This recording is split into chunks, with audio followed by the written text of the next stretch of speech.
Hi, this is Wanderings with Adam Law. In today's video, I'm going to speak a little bit, give a little opening about the experience of nature and the importance for nature in a person's quest for meaning or purpose in their life.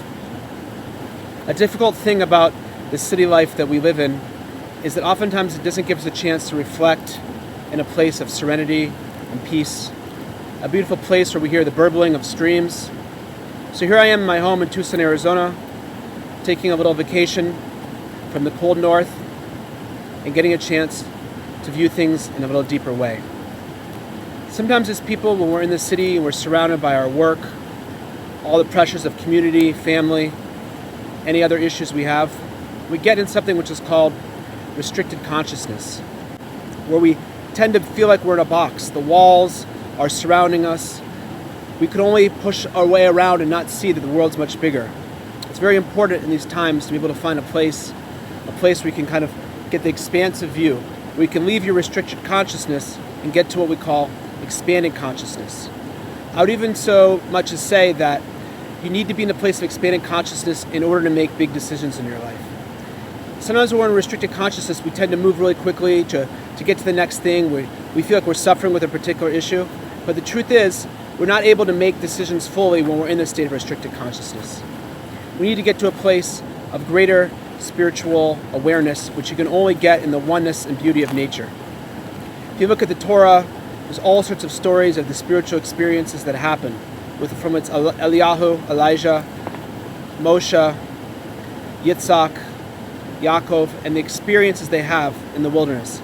So too with great naturalists and survivalists. They know that the only true solitude and peace they can find to really get to their place of connectedness and oneness is out in nature. And go to a place to reflect. Strip away all the layers. When we go out to a place like this, we're camping, we're hiking, all the layers of community, all the thoughts that build up around our brain, they suddenly just start disappearing one by one. And then we get to a place of true stillness, quiet, solitude. And that's the place where we feel connectedness in our oneness. That's the top of the mountain which we arrive to. And there we get the lessons, the vision, which we can bring back to that other world. Because we always must come back to the other world. We're not meant to live in the wilderness like a hermit. But yet the wilderness is an intrinsic part of the human experience, a place where you can find true connectedness and oneness. And therefore it's truly part of the path of wanderings to find what we call mini vision quests. In a later video, I'm going to speak about vision quests as a whole, on the importance at a time of transition and crisis, how you may need a more centered, guided spiritual experience in the wilderness in order to find the answers or the solitude that you're looking for. It is very important to go to a place, a quiet, peaceful place, where you can strip away the bounds of society and community, get away from your thoughts, and just return back to the stillness and oneness of yourself. Leave your restricted walls, your barriers, and get to a place of expanded consciousness.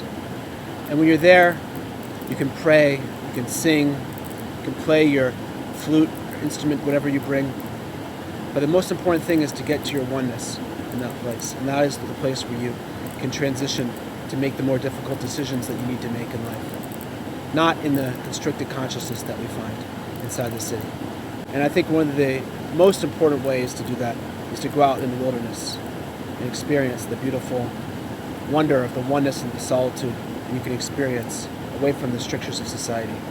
Every person is naturally, intrinsically connected to nature.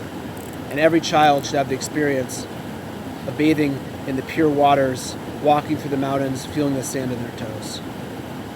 So too your inner child will be free, and all the bounds of society will be removed when you can find that place, that quiet place that you can only find in nature.